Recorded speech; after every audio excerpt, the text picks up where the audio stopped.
Hey, back off, Franklin Davis shouted, stepping between the shouting man and the woman trembling next to her car. It was just past 6 in the evening, the parking lot of the grocery store mostly empty except for a few scattered cars and flickering overhead lights. Franklin had just picked up a few discounted groceries after his shift at the auto shop, his 7-year-old daughter Charlotte holding his hand, still in her after-school hoodie and mismatched socks. He'd promised her they'd make pancakes for dinner, even if he barely had enough for syrup. The yelling had pulled his attention as they walked to their old Honda Civic. The man's voice was sharp, full of venom, and the woman, tall, elegant, way too well dressed for this side of town, looked scared but furious. "I said leave her alone," Franklin barked again, stepping closer. The man, some smug-looking guy in an overpriced blazer, scoffed. "Who the hell are you?" "I'm the guy telling you to back off before I make you," Franklin growled, jaw tight. Charlotte clung to his side, eyes wide. The woman looked at him like she couldn't believe what just happened. Then, her voice steady but shaking slightly, she said, "I'm fine. He was just leaving." She stared hard at the man, who glared at her before spitting something under his breath and stalking off toward a black Range Rover. Franklin turned to her. "You sure you're okay?" She nodded slowly. "Yes." "Thank you, that was unexpected." He glanced down at Charlotte, who was quietly staring at the woman's shiny heels. "I've got a daughter watching. Can't have her thinking it's okay for a man to talk to a woman like that." The woman blinked at him, and for a second, something shifted in her expression. She looked at Charlotte, then back to Franklin and gave a soft smile. "What's your name, Franklin?" "This is Charlotte." "Hi," Charlotte said shyly. The woman crouched a little to her level. "Hi, Charlotte, I'm Juliette Carter, Juliette." The name fit her graceful, sharp, like someone used to being listened to, definitely not someone who belonged in this old strip mall parking lot. Franklin cleared his throat. "Look, if that guy comes back, you should probably call someone. I can handle him. Just, thank you again. Most people would have just looked the other way," he shrugged. "Well, I'm not most people." Juliette looked at him like she wanted to say more, but then just nodded. "I owe you one," he gave her a half smile. "I'll take payment in pancakes. We're making them for dinner." That made her laugh. It was soft but real. Tempting. He didn't expect to see her again, but he did. 3 days later, she was at the auto shop, standing in heels that probably cost more than his rent, sunglasses pushed into her hair. "Franklin Davis," he blinked. "Yeah, my car's making a weird sound." "Thought I'd bring it to the only man I know who doesn't run when things get loud," he chuckled. "Juliette, right?" She nodded. "You remember." Hard to forget a woman in designer heels getting screamed at in a parking lot. She looked faintly amused. "Guilty?" He walked over to her car, a sleek silver Audi. "This thing's too pretty to be making weird noises." "I was hoping you'd say that." He popped the hood, then glanced back at her. She was watching him, not the car. "You really didn't have to come all the way here for this." "I wanted to." He straightened up, wiping his hands on a rag. "You're not exactly from around here, are you?" She hesitated. "No, but I liked your pancakes comment," he grinned. "Still stands." "You ever want a real dinner, you're welcome at our place." She raised an eyebrow. "You're inviting a woman you barely know to your home. You're the one showing up at my job in heels." He shot back, and she laughed again. That night, she actually took him up on it. She brought takeout Thai food, enough for 3, and sat at his wobbly kitchen table while Charlotte showed her a glitter painting she made at school. Franklin watched her the whole time. She didn't flinch at the peeling paint on the walls or the fact that their plates didn't match. She didn't talk about herself much, but she asked about Charlotte like she cared, not like she was being polite. After Charlotte went to bed and they stood in his tiny kitchen sipping cheap wine, she finally said, "You know that guy from the parking lot? He's my ex. Thought I could do business with him. I was wrong." Franklin leaned against the counter. "You always do business in Chanel," she smiled. "Only when I want to win." "I figured you were rich." She didn't deny it. "I'm a tech investor, startups, apps, that kind of thing." "I got lucky early on," he whistled. "Well, that explains the Audi. And the heels," she added. He looked at her for a long second. "Why come here?" She shrugged. "Because you didn't look at me like I was a dollar sign. You looked at me like a person." "That's rare." Franklin didn't know what to say to that, but he knew how he felt standing next to her, like maybe, for once, he wasn't the guy being left behind. The next week, she came back, with cupcakes for Charlotte, and another car problem that miraculously fixed itself the second she arrived. After the fourth car issue, he leaned against her Audi and asked, "You ever gonna admit you're just coming here to see me?" She tilted her head. "Would you stop fixing my car if I did?" He grinned. "Depends. You thinking about staying for dinner again?" She nodded. "Only if you're making pancakes." By the time a month passed, Juliette was at his place at least twice a week. Charlotte adored her. Franklin was starting to think about her way too much when she'd show up again. What she looked like when she laughed. How she touched his arm when he burned his hand cooking and didn't let go right away. One night after Charlotte had fallen asleep, they sat on the couch watching some late-night comedy show, and suddenly Franklin turned to her. "I don't get it," he said. "You're this, millionaire, you could be anywhere. Why here?" She looked at him, serious now. "Because when you stepped between me and that man, you didn't even know who I was, and you didn't care. That meant something." He swallowed. "I'm not like the guys you're used to." "Exactly," she said quietly. He looked at her for a long moment. "You ever think about what this is?" "Between us, all the time," she whispered, and then slowly she leaned in and kissed him. Nothing in Franklin's life had ever felt that easy, or that right. And just like that, everything changed. Juliette's phone buzzed on the counter, but she didn't reach for it. Instead, she leaned her back against the kitchen cabinet, arms crossed as she watched Franklin flip something in the skillet with the ease of someone who'd done it 1,000 times. The smell of garlic and rosemary filled the narrow room. "You ever think about doing this for a living?" she asked. He glanced over his shoulder. "What, cooking?" "No, making people feel like they belong somewhere." He chuckled under his breath. "Is that my new job title? You've got a gift. Most people don't know how to just be with other people." "You do." Franklin lifted the pan and shook it gently before setting it down again. "Never thought of it like that. I just try not to screw up the important stuff." Juliette tilted her head. "What counts as important?" He paused, then turned off the burner, keeping Charlotte safe. "Not turning into the kind of man I never wanted to be." She opened her mouth, then closed it again. "Say it," he said, drying his hands on a towel. "Do you ever let yourself want something just for you?" His jaw tightened slightly. "That's not really how my life works." "It could." "If you let it." Before he could answer, the front door opened. A woman in scrubs stepped inside, setting down her bag and kicking off her shoes. "Hey, Franklin." "Hi, Juliette." "Hey, Tanya," he said, looking relieved. "Thanks for coming." "No problem. Charlotte's still in her room." "Yeah." "Finished her homework and everything." Tanya gave Juliette a warm nod, then disappeared down the hallway. Juliette raised an eyebrow. "You have backup." "Weeknights when I need to work late or run errands. Tanya's my neighbor." "She's a nurse, but she's got a teenager who babysits too when she's on shift." "Smart," Juliette said. He leaned against the counter across from her. "What about you? You ever slow down?" She looked at him like she wanted to tell him something, then thought better of it. "Not really." "Why not?" "Because slowing down means sitting still, and sitting still means thinking. I've spent a long time building a life that's constantly in motion."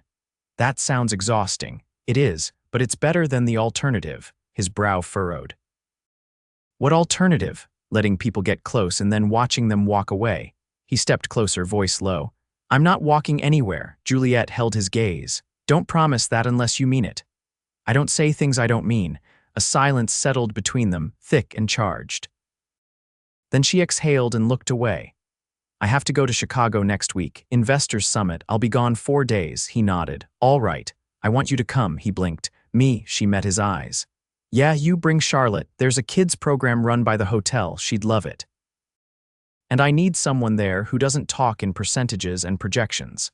Franklin looked like she'd suggested he fly to the moon. "Juliette, that's not my world." "Doesn't have to be. Just be in mine for a few days." He didn't answer right away. "I'd have to ask Tanya. See if she can come to help with Charlotte. I'll cover the flights. Rooms already paid for." He studied her face. "Why are you doing this?" "Because when I'm around you, I don't feel like I'm trying to prove anything. And I've spent years proving myself to people who don't matter." He ran a hand through his hair. "I'll think about it. Don't take too long." The next night, he called Tanya into the hallway after dinner. "You sure about this?" she asked. "You know who she is, right?" "I know enough." Tanya raised an eyebrow. "You're not worried she's just playing a part?" He shook his head. "She's not like that. You like her." Yeah, he admitted. I do. Tanya leaned against the wall, then take the trip. What's the worst that happens? Franklin glanced toward the living room, where Juliette was cross-legged on the floor helping Charlotte build a Lego spaceship. That I get used to something I can't keep. 3 days later, they boarded a plane for the first time in Charlotte's life. She clutched her tiny backpack with both hands as they walked through the terminal, eyes wide at the moving sidewalks and glass elevators. Juliette had arranged for them to fly first class. Franklin nearly turned around when he saw the plush leather seats and a flight attendant offering Charlotte a juice box on a silver tray. Is this normal for you? He asked, sliding into the seat beside Juliette. She glanced at him. Is it making you uncomfortable? No. Just feels like I'm wearing someone else's clothes. She reached over and took his hand. Then let's tear the tag off. The hotel was a skyscraper of glass and steel overlooking the lake. Their suite had 2 bedrooms, a kitchen, and a view that made Charlotte press her face to the window and announce she could see the tops of clouds. Juliette had meetings during the day, but she made time every evening to sit with them by the fire pit on the terrace, wrapped in a blanket while the wind whipped off the water. One night, as Charlotte slept in the other room and Tanya watched TV with headphones on, Juliette poured Franklin a glass of wine and handed it to him on the balcony. You know I had a marriage proposal last year, she said. He turned sharply. What? A man I'd known since undergrad. His family owns half of Napa. On paper, it was perfect. What happened? I told him no. Why? Because he looked at me like a trophy he'd earned, not a person he wanted to understand. Franklin looked down at the dark water far below them. And what do I look at you like? Like I'm already enough. He set the glass down. You are. She closed the space between them. Then stop waiting for the other shoe to drop. He hesitated. You've got a whole life I don't fit into. Then maybe it's the life that needs to change. He pulled her to him, arms wrapping around her waist. I don't want to be a phase for you. You're not. She kissed him like she meant it, like she'd meant every word. And when he kissed her back, something unraveled between them, something that had been wound too tight for too long. Later, lying beside her in the oversized bed, Franklin stared at the ceiling. You think this can work? He asked. Juliette's fingers traced lazy circles against his arm. I think it already is. But neither of them saw the text message lighting up her phone on the other side of the room. The one from a man whose name she hadn't spoken aloud yet. The one who didn't take no for an answer. Franklin adjusted the cuffs of his blazer and glanced at his reflection in the hotel's mirrored elevator doors. He barely recognized himself. The jacket fit too well, the shirt didn't itch, and the shoe's polished leather made him walk straighter than usual. Juliette had arranged for a personal stylist to swing by earlier that afternoon. She'd said it casually, brushing it off like it was nothing. I just don't want you showing up in flannel and steel toes, she teased. He'd laughed then, but now, as the elevator descended toward the ballroom, his stomach churned. He wasn't used to rooms lined in gold trim and filled with people who spoke in market shares and digital valuations. He was used to grease under his nails and conversations about brake pads. The doors opened to a roar of polite laughter and clinking glasses. The ballroom stretched wide, crystal chandeliers glittering above a forest of black suits and sequined gowns. It wasn't just expensive, it was a different planet. Juliette stood near the center, speaking to a tall man in a dove-gray tuxedo. Her hair was swept up, her back bare beneath a gown that shimmered like molten silver. She caught sight of Franklin and her expression changed instantly. I was beginning to think you'd bailed, she said, making her way over. I almost did, he admitted. You clean up better than I expected. You're one to talk, he said, eyes traveling over her. You look like you own the place. I practically do, she replied, then leaned in and whispered, You're the best-looking date here, by the way. And you've had a good look around already, thoroughly. Most of these men couldn't tell you the difference between a carburetor and a coffee filter. I'm honored. Come on, I'll introduce you to a few people. He followed her through the room, nodding when she introduced him as a close friend. She didn't elaborate, and no one pressed. But he felt the eyes, the subtle glances, the questions behind polite smiles. He didn't belong, and they knew it. Near the open bar, the man she'd been talking to earlier approached them. His smile was tight, and his voice carried the faint edge of entitlement. "I see you've brought someone new tonight, Juliette. This is Franklin Davis," she said coolly. The man extended a hand.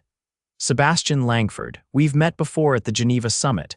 Franklin shook his hand, noting the firm grip and the watch that probably cost more than his car. "Sebastian's firm tried to buy out one of my platforms last year," Juliette added, her tone neutral. "We're still open to revisiting that," Sebastian said smoothly. "You make things difficult, Juliette. I make things profitable." Sebastian turned slightly toward Franklin. "And what do you do?" Franklin glanced at Juliette, then back at him. "I fix what other people break." Sebastian gave a short laugh. "That could mean a lot of things. It usually does." Juliette placed a hand on Franklin's arm. "We should check on Charlotte before it gets too late." Sebastian raised a brow. "You brought her with you." "She's with Tanya upstairs," Juliette said. "We try not to leave her too long." Sebastian's smile faltered. "Of course." "Well, enjoy the evening." As they walked away, Franklin muttered, "That guy always like that, always. And you dated him." "No, he just thinks I did." They stepped out onto the terrace, the chill in the air a welcome relief from the heat of the ballroom.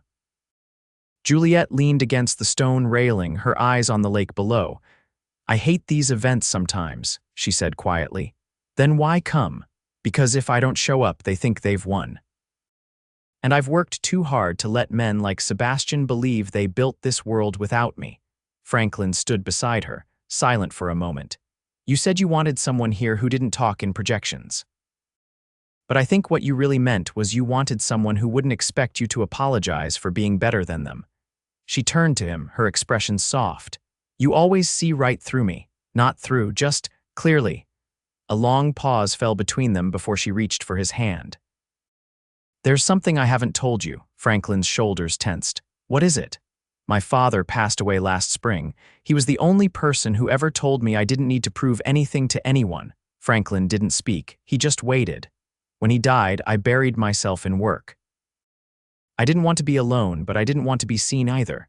That night in the parking lot, that wasn't the first time I'd felt cornered. It was just the first time someone stepped in before I had to." He turned toward her fully. "You don't owe me details. I want you to have them," she said. "Because I'm not used to being vulnerable, but you make it feel like I can be." He exhaled slowly. "I'm not perfect, Juliette. I've made mistakes. I've had days where I barely held it together for Charlotte. I don't need perfect," she said. "I need real." He took both her hands now, his voice low. "Then you've got it, all of it. Even if I'm a mess sometimes, I've seen mess. This isn't it." She laughed softly, and for the first time all night, her shoulders relaxed. They stayed on the terrace until the ballroom emptied.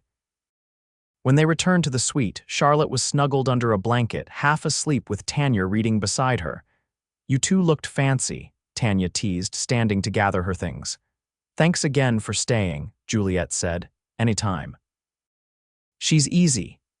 After Tanya left, Franklin carried Charlotte to her bed, brushing a strand of hair from her cheek before kissing her forehead. When he returned to the main room, Juliette was standing barefoot by the window, her earrings sitting on a side table. "You're quiet," he said, watching her. "I was thinking," she replied, "about what happens when we go back." He stepped behind her, his hands on her waist. "You mean when we go back to our lives, or when we figure out how to build something new?" She leaned her head back against his shoulder. "Are you ready for that?" "I've never been more sure of anything." She turned in his arms, eyes searching his. "Then let's stop pretending this is temporary." Before he could respond, a knock sounded at the door. Franklin frowned. "Expecting someone?" "No." He opened the door to find a hotel manager standing there, flanked by a tall man in a dark coat. The man stepped forward, gaze locked on Juliette. "Juliette," he said, voice coldly familiar. "We need to talk." Franklin stepped between them without hesitation. "She doesn't want to." The man's eyes flicked to him, unimpressed. "This doesn't concern you." Juliette's voice cut through the tension. "Yes, it does." She moved to Franklin's side, gripping his hand tightly. "You shouldn't be here," she said. "Leave." The man didn't budge. "You left something behind, and I intend to get it back." Franklin felt her hand tremble in his. Whatever this was, it wasn't over yet. Juliette's spine stiffened as the man stepped further into the suite, ignoring the hotel manager's uneasy glance toward Franklin. You're not welcome here, Caleb, she said, her voice low but steady. Caleb's gaze swept the room, landing on Charlotte's closed bedroom door before returning to Juliette. You've got a child here.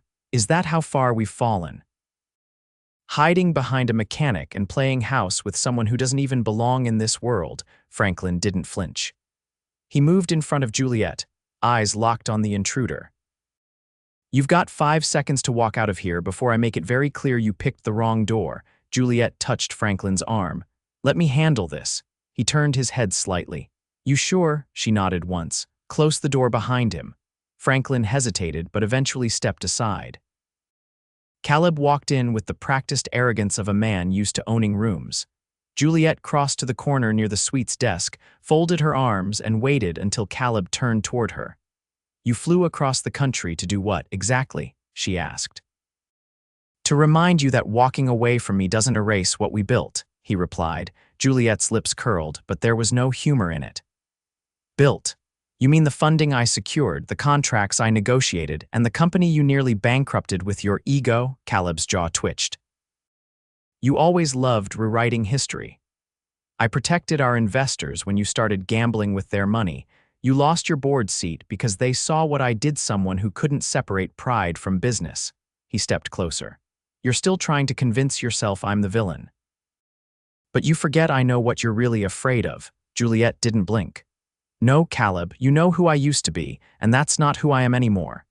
You think this guy, he motioned toward the hallway Franklin had disappeared down, is going to make you feel safe. You think he understands you, Juliette's voice dropped. He doesn't try to own me, that's more than you ever managed, Caleb scoffed. You're making a mistake. Franklin's voice cut in from the hallway. The only mistake was letting you in. Juliette turned as Franklin stepped forward again, his shoulders squared. You've said your piece, now leave. Caleb looked between them, disgust curdling his expression. This isn't over. Juliette walked to the door and opened it. Yes, Caleb. It is. After the door slammed shut behind him, she stood there for a long moment, her hand still on the knob. Franklin didn't speak. He waited. When she finally turned around, something in her had changed, not softer, clearer. I should have told you about him before, she said, walking toward Franklin. He was my co-founder. We started a tech firm right out of grad school. I was the brains. He was the face. Franklin folded his arms. He didn't look like he was over it. He never forgave me for outshining him.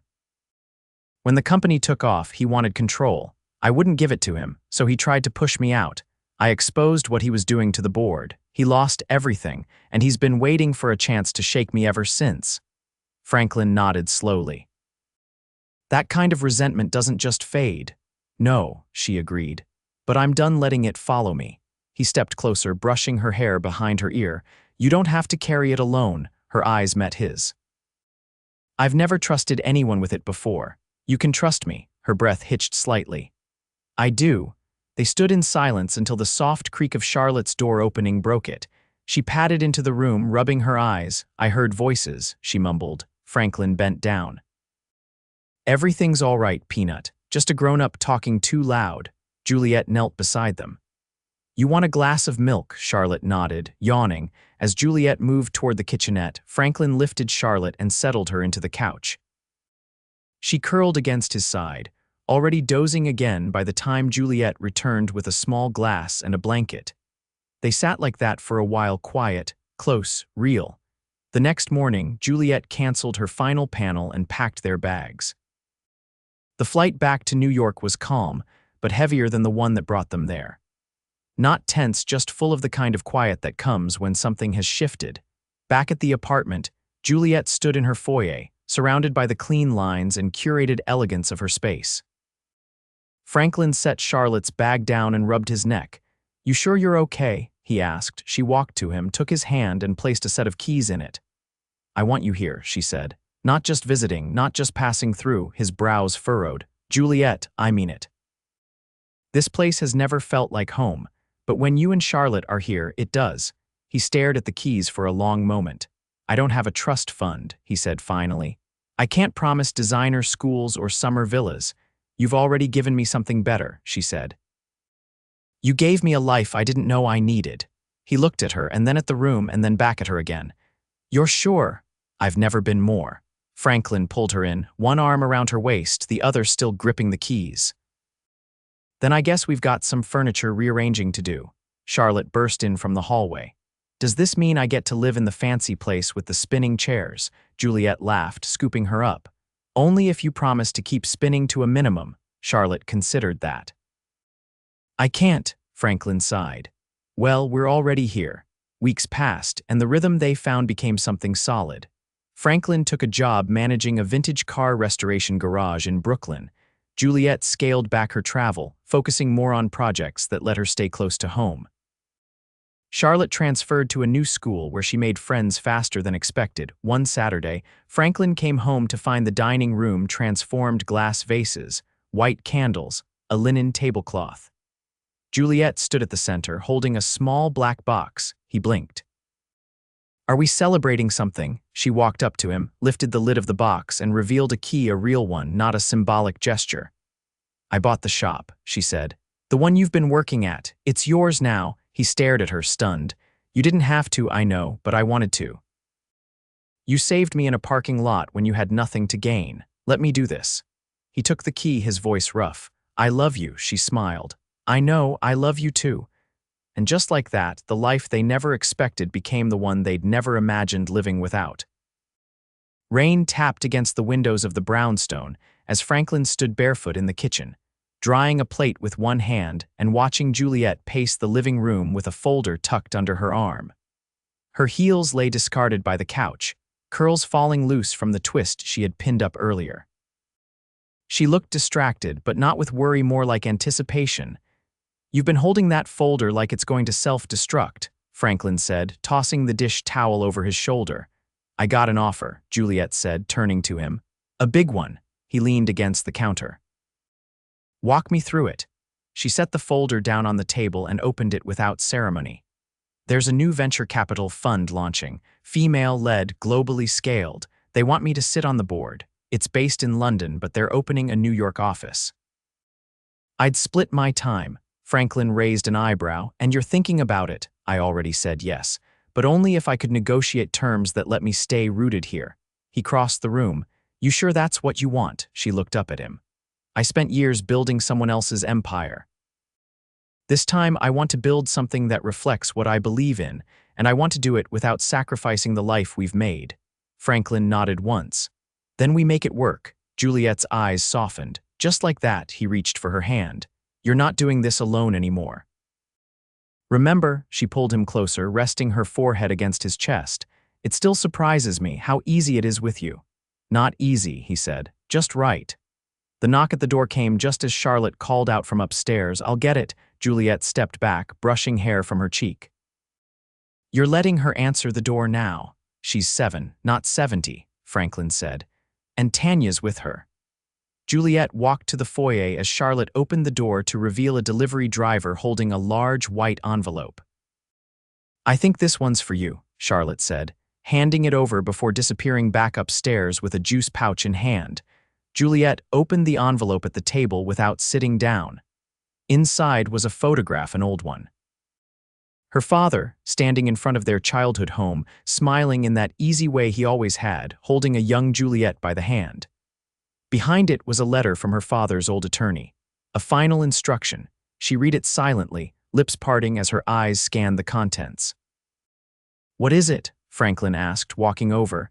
He left me something, she said, voice quiet. A property, upstate. It's nothing extravagant, a cabin, some land. He wanted me to have a place I could go when the world got too noisy. Franklin glanced at the photo. Sounds like he knew you pretty well. I hadn't thought about that place in years. We used to go there every summer. It was the only time he'd turn off his phone. Franklin took her hand again.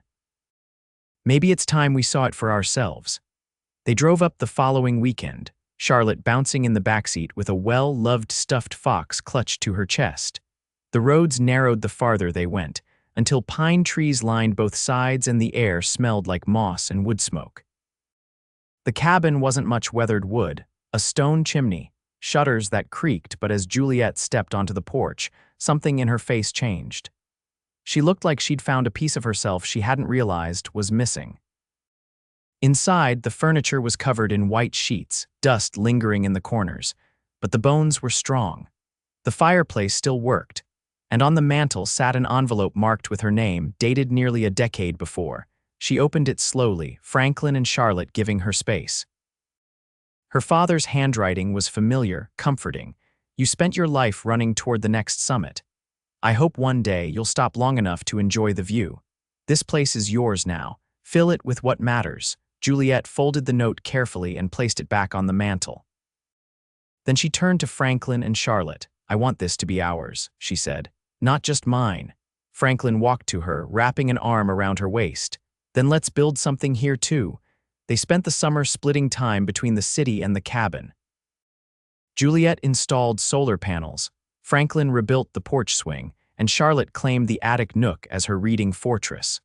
One evening, as the sun dipped behind the trees and fireflies sparked in the clearing, Franklin led Juliette down a narrow path toward the lake. Lanterns lit the trail, soft golden light guiding their steps. She stopped when she saw the dock newly rebuilt, strung with fairy lights, 2 wooden chairs waiting at the edge. You did this, she asked. Needed a spot to watch the stars, he said. She turned to him, eyes glinting in the fading light. You're always doing things like this.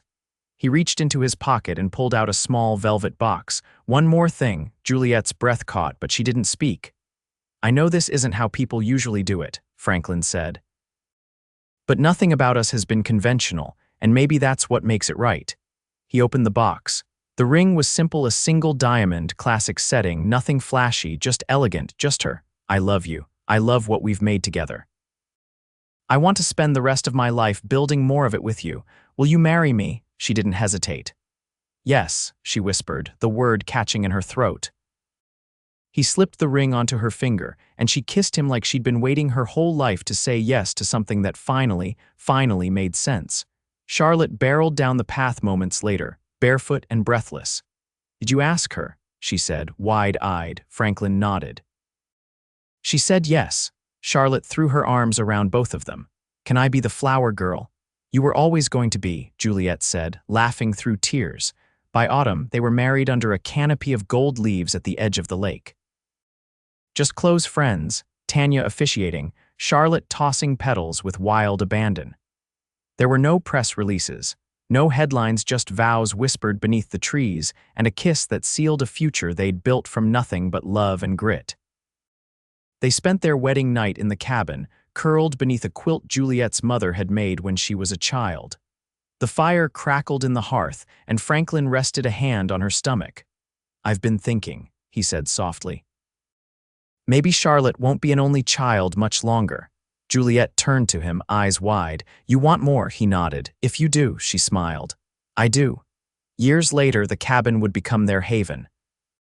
A place where little feet ran across hardwood floors, where laughter echoed through open windows, and where love, true, steady, earned, was the foundation of everything. And when Juliette sat on the porch swing, Franklin beside her and Charlotte reading on a blanket beneath the trees, she would reach for his hand and say, You were never just the man who saved me in a parking lot. He would kiss her knuckles and reply, And you were never just the woman in heels with a broken car. They had each other. They had loved, and they had forever.